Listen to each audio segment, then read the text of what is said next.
Assalamualaikum warahmatullahi wabarakatuh. Hello everybody, my name is Della Putri Aprilianti. I'm from class 11 Science 3 SMAN 1 Soreang. This time I will to explain about passive voice. Okay, enjoy watching. Tapi sebelumnya jangan lupa subscribe dan nyalakan notifikasinya. Jangan lupa like juga ya. Nah, teman-teman semua, di dalam kehidupan sehari-hari, kita pasti sering kan ngobrol sama teman, dan kita pasti pernah mengucapkan kalimat yang menggunakan kata kerja dengan imbuhan di. Contoh katanya adalah ditulis, dibeli, dicari, dan lain-lain. Kali ini kita akan melihat sebuah percakapan yang berisikan kalimat dengan menggunakan kata kerja yang berimbuhan di seperti tadi. Aji berkata, "Putri, look at that. The bread was eaten by Rudy." Artinya, Putri, lihat itu.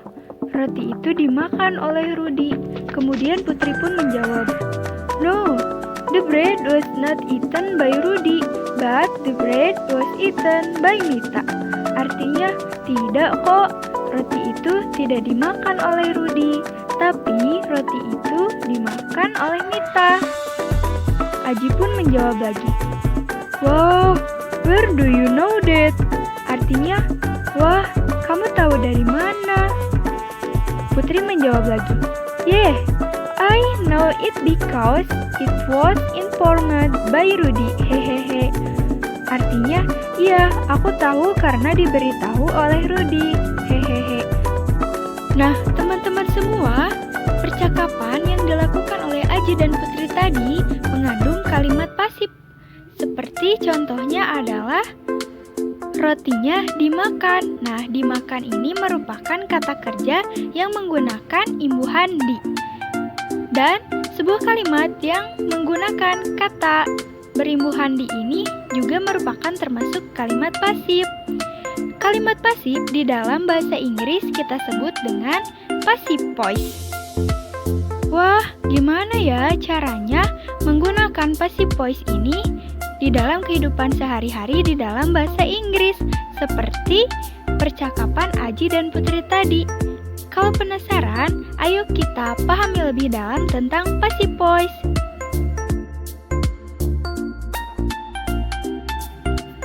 Passive voice atau kalimat pasif adalah kalimat yang subjeknya dikenai suatu perbuatan atau aktivitas. Kalau di bahasa Indonesia, kalimat pasif biasanya diawali oleh awalan imbuhan ter atau di. Contohnya yaitu, roti itu dimakan oleh Mita.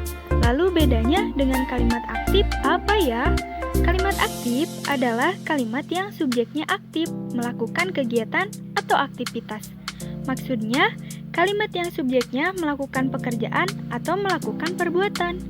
Contohnya yaitu, Mita memakan roti itu. Nah, teman-teman semua, terlihat kan perbedaannya? Jadi, hanya dibalik saja subjek dan objeknya. Kalau di kalimat aktif, kata yang pertama adalah Mita atau subjek. Sedangkan kalau di kalimat pasif, kata yang pertama adalah roti atau objek. Coba kita lihat-lihat lagi ya, ada nggak perbedaan lain? Sepertinya ada. Coba kita perhatikan imbuhannya. Imbuhan dari kata kerjanya berbeda. Kalau di kalimat aktif, kata kerjanya berimbuhan me. Kalau di kalimat pasif, kata kerjanya berimbuhan di. Sama juga di dalam bahasa Inggris. Perbedaan passive voice pada setiap tenses yaitu pada subjek atau objeknya, dan juga pada kata kerjanya atau verb. Untuk subjek dan objek hanya ditukar. Untuk kata kerjanya hanya ditambahkan to be yang sesuai dengan tensesnya, dan kata kerja diubah menjadi verb ketiga. Untuk pembahasan selanjutnya, kita bisa lihat pembahasan rumus berikut.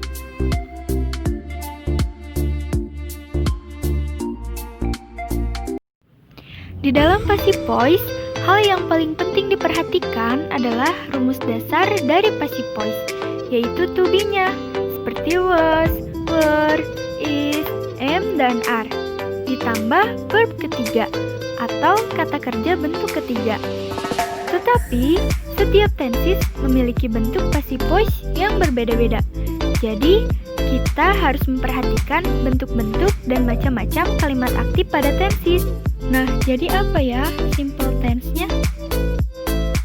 Simple tense dibagi menjadi 3 bagian, yaitu yang pertama ada simple past tense atau kejadian masa lampau, yang kedua ada simple present tense atau kejadian masa sekarang, dan yang ketiga ada simple future tense atau kejadian masa depan.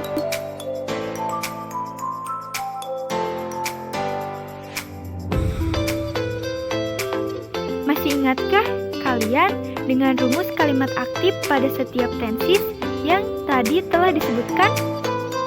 Kalau lupa dengan rumus dasar tenses tersebut, kita bisa lihat kolom kalimat aktif atau yang disebut dengan active form pada tabel.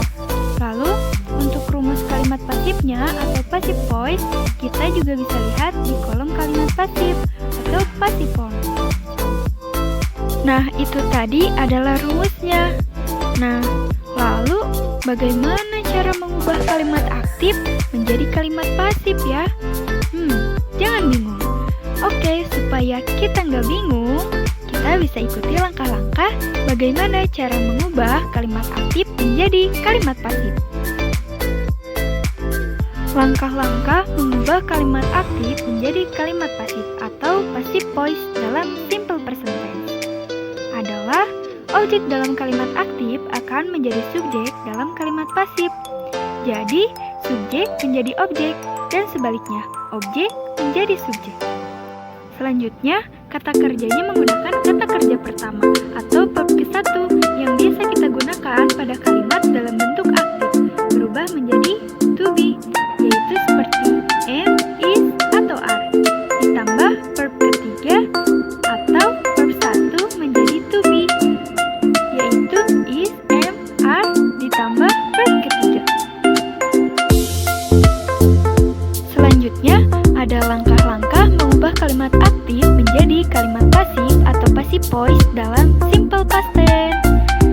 Dalam simple past tense, umumnya sama seperti dengan simple present tense, yaitu objek dalam kalimat aktif akan menjadi subjek dalam kalimat pasif, atau garis besarnya subjek menjadi objek dan sebaliknya, yaitu objek menjadi subjek. Cuman yang membedakan adalah kata kerja kedua. Ya, di dalam passive voice simple past tense, kata kerjanya menggunakan kata kerja kedua atau verb kedua yang biasa kita gunakan pada kalimat dalam bentuk aktif berubah menjadi to be, was, atau were. Ditambah verb ketiga, yaitu verb 2 menjadi to be, yaitu was atau were, ditambah dengan verb ketiga. Nah, selanjutnya lagi ada langkah-langkah mengubah kalimat aktif menjadi kalimat pasif atau passive voice dalam simple future tense. Sama seperti sebelum-sebelumnya, pada simple future tense, objek dalam kalimat aktif akan menjadi subjek dalam kalimat pasif. Atau garis besarnya, subjek menjadi objek dan sebaliknya, objek menjadi subjek.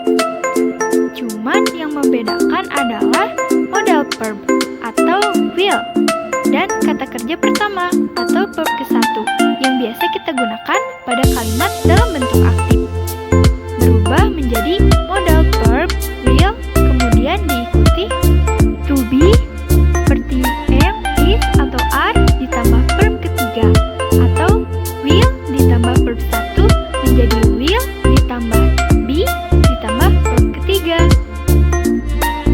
Wah, teman-teman semua, ternyata kita sudah memahami atau mempelajari banyak sekali tentang passive voice. Semoga info atau ilmu yang saya sampaikan di dalam video ini dapat bermanfaat ya, dan membuat kalian paham tentang apa dan bagaimana itu passive voice. Terima kasih sudah menonton.